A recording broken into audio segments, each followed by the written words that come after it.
연합에 대한 너무나 은혜로운 말씀입니다. 예수님은 아버지 하나님을 농부로, 자신을 참 포도나무로, 또 우리 성도들을 가지에 비유하고 계십니다. 그러면 포도나무에서 가장 중요한 것이 무엇일까요? 당연히 열매죠. 포도나무는 어떤 가구를 짤 때 쓸 나무 제목도 얻을 수가 없습니다.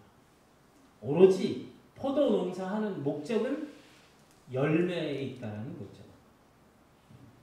그럼 열매 맺기 위한 조건이 있겠죠. 오늘 본문에 보니까 세 가지로 말씀할 수 있겠습니다. 첫째는 좋은 농부가 있어야 되죠.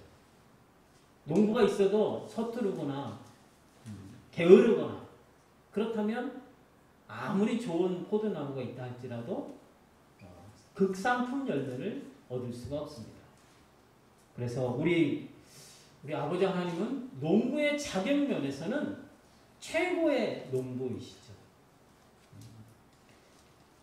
포도나무에게 필요한 모든 것을 최상으로 공급하시는 농부 되시는 줄로 믿습니다. 이사야 5장 1절로 4절의 말씀을 같이 읽겠습니다. 시작. 내가 땅을 파서 돌을 제하고 극상품 포도나무를 심었도다. 좋은 포도 맺기를 바랬더니 들포도를 맺었도다. 내가 내 포도원을 위하여 행한 것 외에 무엇을 더 할 것이 있으랴. 내가 좋은 포도 맺기를 기다렸거늘 들포도를 맺음은 어찌 되겠고. 예수님, 이게 하나님이시죠. 하나님께서 극상품 포도나무를 심었습니다. 그래서 좋은 포도 맺기를 기대를 하셨어요. 근데 들포도를 맺었다는 거예요. 그래서 하나님께서 이게 어찌 되느냐. 왜냐? 포도원을 위하여 행한 것 외에 무엇을 더 할 것이 있으랴. 이렇게 말씀하실 정도로 포도원을 위해, 포도나무를 위해서 하나님은 최선을 다하셨다는 거예요. 그런데도 들포도를 맺었다면 이거 하나님 책임은 아니죠. 누구의 책임입니까? 포도나무의 책임이 되겠죠. 그런데 두 번째 열매 맺기에 좋은 포도나무의 조건은 포도나무가 좋아야 됩니다. 농부가 아무리 좋아도 나무가 나쁘면 안 되겠죠. 근데 예수님은 자신을 포도나무라 하실 때 참 포도나무라고 말씀하시죠. 이 말은 예수님은 진정한 포도나무라는 거죠. 근데 왜 이런 말씀을 하시냐면 거짓 포도나무를 염두에 둔 말씀입니다. 거짓 포도나무가 있고 참 포도나무가 있는데 예수님은 자신을 포도나무라고 말씀하십니다. 근데 거짓 포도나무는 무엇이냐면 바로 이스라엘을 말씀하는 거예요. 시편 80편 8절입니다. 같이 읽겠습니다. 주께서 한 포도나무를 애굽에서 가져다가 민족들을 쫓아내시고 그것을 심으셨나이다. 한 포도나무를 애굽에서 출애굽해가지고 심으셨대요. 가나안 땅에 심으셨습니다. 그게 이스라엘입니다. 근데 이스라엘은 포도나무로서 좋은 열매, 극상품 열매를 맺어야 되는데 그러지 못했죠. 왜 그랬을까요? 이스라엘은 자기 민족만이 하나님의 선택을 받은 선민이라는 착각에 빠졌습니다.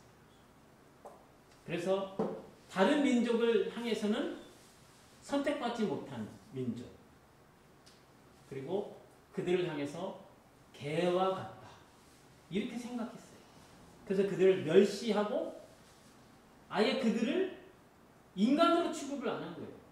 그래서 이방인들이 있으면 돌아서 가는, 그들과 접촉을 하지 않으려고. 왜 접촉하면 부정하게 되니까. 그래서 접촉조차 하지 않고 말을 섞지 않았습니다. 그만큼 경멸했던 거죠. 그래서 자기들 민족만 하나님의 선택을 받아서, 그래서 자기들 민족만 구원받은 그런 생각을 가졌다는 겁니다. 근데 하나님은 이스라엘 백성들을 출애굽해서 그들을 구원하신 목적은 그들 민족만 구원하기 위함이 아니었습니다. 그들을 제사장 나라로 삼고 거룩한 백성으로 삼기 위해서 구원하신 겁니다. 그래서 제사장 나라라는 게 뭡니까? 모든 세상 나라를 하나님께로 인도하는 그런 제사장적 역할을 감당하라고 그렇게 구원해 내셨는데, 근데 오히려 이스라엘은 다른 나라들을 멸시하고 경멸하고 배척했습니다. 그냥 편협한 국수주의에 빠진 거죠. 자기 민족만 사랑하고 자기 민족만 구원하고 자기 민족만 잘되고, 그런 어리석은 생각에 빠져서 그들은 좋은 포도 열매를 맺지 못하고 들포도를 맺게 되었다고 성경은 말씀하고 있습니다. 그런데 우리 예수님은 참 포도나무이십니다. 어떻게 참 포도나무 되셨습니까? 예수님은 하나님의 뜻을 이루기 위해서 자기를 부인하셨고 자기를 희생하심으로써, 그래서 하나의 미랄이 땅에 떨어져 죽어야 많은 열매를 맺듯이 주님은 자기를 희생하심으로써 그래서 많은 열매를 맺게 되셨죠. 그래서 예수님은 이스라엘 백성들이 멸시하고 조롱하고 배척했던 그 사람들을 예수님 품으셨어요. 세리와 창녀와 죄인들을 예수님 다 품으셨어요. 이스라엘 사람들은 그들을 손가락질하며 죄인이라고 정죄하고 그랬지만 예수님은 그들을 다 품으시고 그들을 하나님의 나라로 인도하셨습니다. 그래서 어떤 죄인이라 할지라도 예수 그리스도 안에 있으면 그는 존귀한 자요 의로운 자로 여겨지는 줄로 믿습니다. 그는 예수 그리스도만 믿으면 새 피조물이 되는 거예요. 새로운 인생, 새 피조물이 되고, 그래서 하나님의 자녀의 영광스러운 복됨을 누리게 될 줄로 믿습니다. 그래서 예수님 안에서는 그 누구도 헛된 인생이 없습니다. 모두가 복된 인생이요 가치 있는 인생이 될 줄로 믿습니다. 이 모든 복들은 그냥 예수님 안에 붙어 있으면 돼요. 포도나무이신 그 예수님께 우리는 가지로서 붙어만 있으면 이런 모든 복들을 은혜로 누리게 될 줄로 믿습니다. 이게 은혜예요. 이 은혜를 아는 자가 성도입니다. 이 은혜를 알고 기뻐하고 감사하며 주님께 나오는 자가 성도인 겁니다. 세 번째로는 농구도 좋고 나무도 좋아도 또 가지가 나쁘면 열매를 맺지 못하죠. 그래서 가지도 좋아야 됩니다. 그러나 가지는 홀로 독립적으로 존재하지 않습니다. 반드시 나무에 의존되어 있죠. 그래서 가지가 열매를 맺고 있지만 사실은 가지가 맺는 게 아니라 포도나무가 열매를 맺는 거죠. 나무로부터 진액을 받고 영양분을 받아서 그래서 열매를 달고 있을 뿐이라는 겁니다. 그래서 가지는 비록 열매를 달고 있지만 자랑과 교만해질 수가 없는 거죠. 그러면 어떤 가지가 극상품 열매를 맺을 수 있을까? 주님 말씀을 보면은 가지치기를 해야 한다는 겁니다. 가지치기를 농부가 적절하게 하지 않으면 가지는 많아지겠죠. 그 많은 가지에 열매도 많이 맺힐 겁니다. 그렇지만 극상품 열매는 맺지 못하는 거죠. 더 모두가 들포도를 맺는다는 거죠. 상품 가치가 없는, 맛도 없는 그런 포도만 맺힐 뿐이라는 것입니다. 그래서 우리는 이제 가지치기를 해야 돼요. 이 가지치기를 어떻게 하면 될까요? 자, 오늘 본문 2절로 3절입니다. 시작. 물은 내게 붙어 있어 열매를 맺지 아니하는 가지는 아버지께서 그것을 제거해 버리시고 물은 열매를 맺는 가지는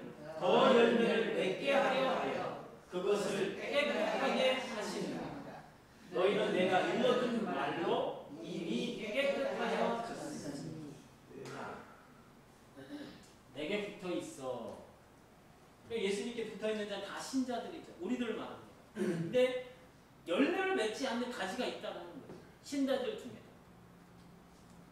그러면 농부이신 아버지께서는 그것을 제거해 보이십니다. 제거해 보이십니다. 그럼 이 사람 구원을 받을 수 있을까요? 그거는 나중에 말씀드리겠습니다. 무려 열매를 맺는 가지는 더 열매를 맺게 하여 그것을 깨끗하게 하십니다. 이것이 가지치기죠. 열매를 맺는 가지는 더 열매, 극상품 열매를 맺도록 깨끗하게 하신다. 그러면 깨끗하게 하신다는 것은 무엇을 의미할까요? 열매를 온전하게 극상품 열매를 맺을 수 있도록 곁가지를 잘라내는 거죠. 불필요한 요소를 제거하는 것을 말합니다. 그럼 이게 또 무엇일까요? 불필요한 요소를 제거한다는 게 무슨 의미가 있을까? 그러니까 마태복음 13장에 보면 거기 씨 뿌리는 비유가 나오죠. 근데 가시밭에 떨어진 씨앗을 우리가 살펴보면 거기서 열매를 맺지 못하게 하는 요인들이 무엇인지가 나옵니다. 그래서 예수님의 설명을 들어보면 말씀을 받는 신자들이 세상의 염려와 재물의 유혹과 향락의 열매가 기운이 막혀서 온전하게 결실하지 못한다고 말씀해 주십니다. 자, 세상의 염려, 재물의 유혹, 향락이 뭡니까? 세상 즐거움 아닙니까? 이런 것들 때문에 열매가 온전하게 맺히지 못한다는 겁니다. 그래서 온전한 열매를 맺기 위해서는 이 세 가지를 제거해야 돼요. 이게 가지치기 하는 일입니다. 그럼 세상의 염려가 뭘까요? 이 생에서 무엇을 먹을까, 마실까, 입을까 하는 그런 염려겠죠. 그래서 이 세상에 근거한 염려. 이것이 세상의 염려입니다. 근데 이 염려는 이방인들이 하는 겁니다. 자녀들은 할 필요가 없다고 말씀해 주셔요. 이런 염려가 무엇입니까? 염려라는 것은 마음이 나눠진 걸 말해요. 우리의 마음이 아버지 하나님께로 오로지 향해야 되는데 그 마음이 세상으로도 나눠진 거예요. 아버지 하나님을 바라보면 염려가 없을 텐데 마음이 세상에도 이렇게 나눠지다 보니까 세상의 것 때문에 염려가 되는 거죠. 그래서 염려는 불신앙이라고 주님이 책망하시는 겁니다. 그러면 구체적으로 우리 믿음의 사람들이 하는 염려가 뭘까요? 많이 있겠지만 우리는 과연 내가 믿음으로만 살면 살 수 있을까? 내가 직장 생활하면서 믿음으로 행동하고 믿음으로 살면 불이익을 당하지 않을까? 그런 염려가 있는 거예요. 사업을 할 때도 내가 믿음으로만 하면 세상 방법 따르지 않고 그냥 믿음으로만 하면 과연 사업이 망하지 않고 사업이 대박이 날 수 있을까? 이런 염려. 그런 염려들이 우리 믿음의 사람들에게 있을 수 있다는 거죠. 이 세상은 무한 경쟁 시대 아닙니까? 약육강식의 그런 정글과 같은 세상 아닙니까? 이 세상 속에서 나만 혼자 정직하고 나만 혼자 의롭고 나만 혼자 믿음으로 산다고 하면 과연 내가 생존할 수 있을까? 이런 염려가 사실 든다는 거죠. 이것이 바로 세상 염려입니다. 근데 이 염려 때문에 우리의 열매가 온전하게 결실치 못한다고 말씀하는 겁니다. 두 번째로는 재물의 유혹입니다. 재물의 유혹은 무엇입니까? 재물이 모든 나의 행동과 말하는 것, 나의 삶의 기준이 되는 겁니다. 그러니까 재물이 최우선 가치가 되는 거예요. 그거 재물이 나의 기쁨이고 영광이고 자랑입니다. 그것이 바로 재물의 유혹에 넘어간 거예요. 그래서 사람과의 관계도 재물의 기준을 따라서 관계를 하는 거예요. 저 사람과 내가 친하고 저 사람과 관계하는 것도 돈을 벌기 위해서. 그것이 목적입니다. 그래서 돈이 목적이기 때문에 돈이 최우선 가치이기 때문에 사람과의 신이나 사람과의 어떤 그런 정직한 관계나 그런 것들은 다 후순위가 될 수밖에 없죠. 그래서 오로지 재물이 목적인 인생. 이것이 재물의 유혹입니다. 그리고 세 번째 향락입니다. 향락은 세상을 즐기는 거죠. 세상 즐거움을 따라다니느라 온전한 열매를 맺지 못한다는 겁니다. 왜 향락이 우리로 하여금 온전한 열매를 결실하지 못하게 할까요? 디모데전서 5장 6절을 보면 향락을 좋아하는 자는 살았으나 죽은 자니라 이렇게 말씀하시죠. 향락, 세상 즐거움을 즐기는 사람들은 살아있지만 그러나 실제로는 죽은 자들이라 이렇게 성경은 말씀하고 있습니다. 왜 향락을 좋아하는 자들이 죽은 자들일까요? 그들은 진리를 따르지 않기 때문입니다. 진리가 생명입니다. 진리만이 생명이에요. 근데 진리와 무관한 삶을 사니까 그냥 세상 즐거움을 따라 사니까 그 사람은 살아있는 것 같으나 실상은 죽은 자라고 성경은 말씀하고 있습니다. 요한일서 2장 15절입니다. 같이 읽습니다. 시작. 이 세상이나 세상에 있는 것들을 사랑하지 말라. 누구든지 세상을 사랑하면 아버지의 사랑이 그 안에 있지 아니하니. 세상에 있는 것들을 사랑하는 사람은 아버지의 사랑에 이끌리는 인생이 아니라는 겁니다. 그러니까 우리가 하나님을 사랑하고 세상을 사랑하는 것, 이 둘 중에 하나를 선택해야 되는데 둘 다는 선택을 할 수가 없는 거예요. 두 개를. 오로지 하나님을 사랑하는 자는 세상을 떠날 수밖에 없습니다. 그리고 세상을 사랑하는 자는 자기는 하나님을 사랑한다고 아무리 생각해도 그건 거짓말이에요. 그래서 우리는 둘 중에 하나만 선택할 수밖에 없다라는 겁니다. 이렇게 세상의 염려나 재물의 유혹과 향락이라는 이 가시의 열매가 눌려서 온전한 열매를 맺지 못한다는 것이죠. 그래서 이 가지치기는 가지에게는 고통스러운 작업이죠.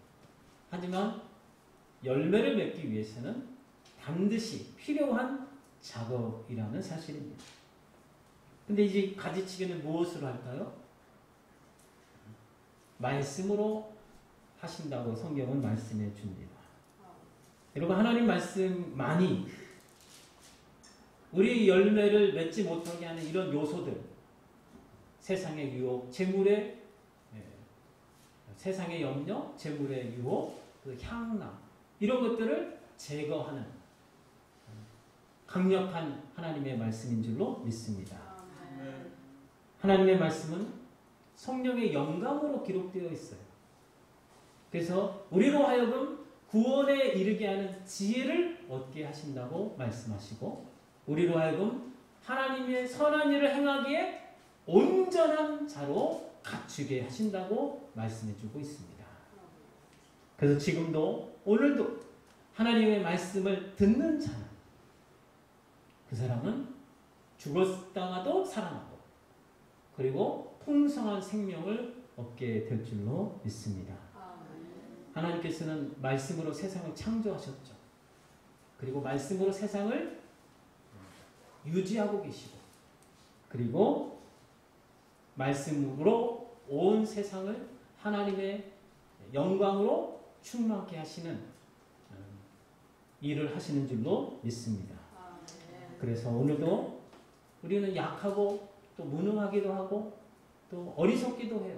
하지만 말씀을 따르는 자는 가장 지혜로운 인생, 가장 영광스러운 인생, 복된 인생으로 인도되어지는 줄로 믿습니다. 이제 문제는 마지막으로 그럼 우리에게 맺혀지는 열매가 무엇이냐는 거예요. 세상에서 성공하고 출세하고 금메달 따고 우승하면 그게 하나님께 영광 돌리는 걸까요? 물론 그렇게 해도 영광을 돌리지만 여기서 말하는 열매는 그런 세상에서의 성공 출세가 아닙니다. 요한복음 15장 5절 오늘 본문 읽겠습니다. 시작. 나는 포도나무요 너희는 가지라. 그가 내 안에 내가 그 안에 거하면 사람이 열매를 많이 맺나니 나를 떠나서는 너희가 아무것도 할 수 없느니라. 우리가 예수님 안에 예수님이 내 안에 거하며 열매를 많이 맺습니다. 그래서 너희가 나를 떠나서는 아무것도 할 수 없다 이렇게 말씀하시는 거예요. 그래서 예수님 우리가 맺는 열매는 예수님 안에 있어야만 맺혀지는 열매입니다. 그 열매는 바로 눈에 보이는 게 아니에요. 만질 수 있는 것도 아닙니다. 성품의 열매. 예수 그리스도의 인격으로 충만해지는 예수 그리스도의 그 성품으로 가득해지는 그런 열매를 말합니다. 그래서 이 열매를 대표하는 것이 바로 성령의 9가지 열매입니다. 갈라디아서 5장 같이 읽겠습니다. 시작. 오직 성령의 열매는 사랑과 희락과 화평과 오래 참음과 자비와 양선과 충성과 온유와 절제니 이 같은 것을 금지할 법이 없느니라. 왜 성령의 열매일까요? 성령께서 맺혀주게 하는 열매이니까 성령의 열매입니다. 내 힘으로, 내 열심으로, 내 능력으로, 내 지혜와 방법으로 맺혀지면 내 열매겠죠. 그러나 우리 안에 맺혀지는 열매는 전적으로 성령의 열매입니다. 다시 말해서 성령의 인도하심에 순종할 때 우리 안에 맺혀지게 되는 열매인 줄로 믿습니다. 근데 이제 이런 성령의 열매는 세상에서는 알아주지 않는, 세상에 볼 때는 무가치한 열매라는 거죠. 그래서 우리가 맺는 열매는 세상적으로는 인기가 없어요. 세상의 영광과는 관련이 없는 열매라는 사실입니다. 오히려 세상을 거슬리는 열매입니다. 그래서 인간의 본성 자체로는 결코 맺을 수 없는 열매입니다. 인간의 본성은 그대로 놔두면 악한 열매만 맺을 뿐이에요. 근데 성령의 열매를 맺으려면 이 인간의 본성을 거슬러야 됩니다. 내 마음의 본성을 부인하고 성령께 순종해야만 맺혀지는 열매라는 사실입니다. 사랑하는 성도 여러분, 우리 하나님 아버지는 농부이시고 예수님은 참 포도나무이십니다. 자, 이보다 더 완벽한 환경과 조건은 없는 줄로 믿습니다. 그렇죠? 따라서 우리가 열매를 맺지 못한다면 누구의 책임이냐? 바로 우리의 책임입니다. 우리가 예수 그리스도 안에 거하지 못하면 우리는 아무리 예배드리고 기도 많이 하고 봉사한다 할지라도 열매를 맺을 수가 없다라는 사실입니다. 그런데 우리는 농부이신 하나님께 늘 어떻게 요구를 하냐면 내 환경을 좀 바꿔달라고. 그렇게 우리는 늘 요구를 하고 하나님께 기도를 하죠. 내 상황만 잘 되게 해주시면 제가 하나님 앞에 더 충성하겠습니다. 내가 건강 주시면 제가 하나님께 더 봉사도 많이 하고 교회를 위해서 섬기겠습니다. 내게 좋은 직장 주시고 우리 자녀들이 잘 되게만 해주시면 제가 하나님을 기쁘시게 하는데 누구보다도 헌신하겠습니다. 우리는 이렇게 환경을 바꿔달라고 기도를 해요.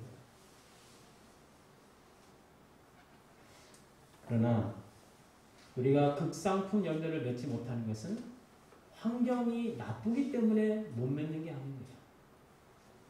바로 하나님의 말씀으로 가지치기를 하지 않기 때문에 성령 하나님의 인도하심에 순종하지 않기 때문에 극상품 열매를 맺지 못한다는 사실입니다. 그래서 우리는 열매 없음에 대해서 우리는 환경을 탓하거나 외부의 그 무엇을 탓해서 도망하거나 핑계댈 수가 없다는 사실입니다. 그래서 성경은 이 같은 것을 금지할 법이 없느니라 이렇게 말씀하십니다. 그러니까 성령의 열매를 맺는 데는 그 누구도 금지할 수가 없다는 거예요. 나의 환경, 나의 조건, 그 어떤 것도 성령의 열매를 맺는 데는 방해받지 않는다는 겁니다. 그러니까 우리는 핑계댈 수가 없는 거예요. 오로지 우리가 하나님 말씀을 순종하지 않기 때문에 열매를 맺지 못한다는 사실입니다.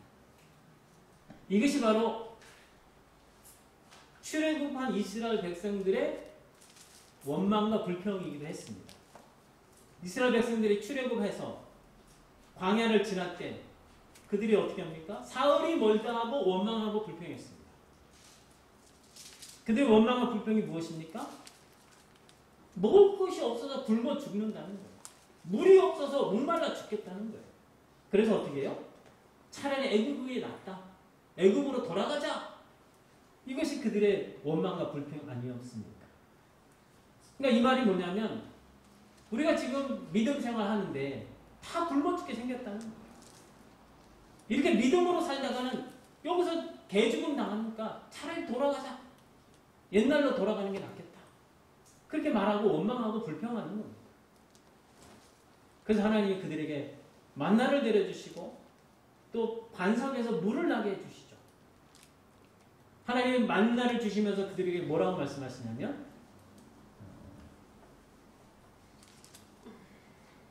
그들을 이제 시험하신다고 말씀해 주십니다.